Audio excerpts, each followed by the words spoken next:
Re Casey's patents, 1892.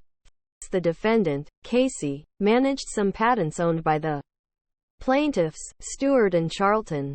The plaintiffs later signed a document that read, "In consideration of your services, we hereby agree to give you 1/3 share of the patents."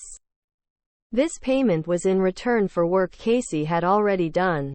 When Casey registered this document on the patent register in order to claim his 1/3 interest in the patents, the plaintiffs applied to have the document expunged from the register.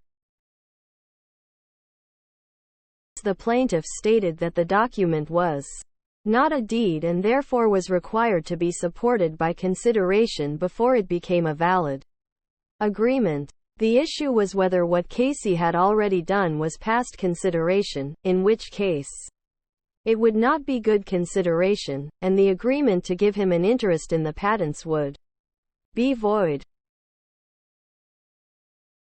The Court of Appeal held that Casey must have assumed his work was to be paid for in some way. The work done was not just a matter of goodwill but something a manager would have expected to have been paid for.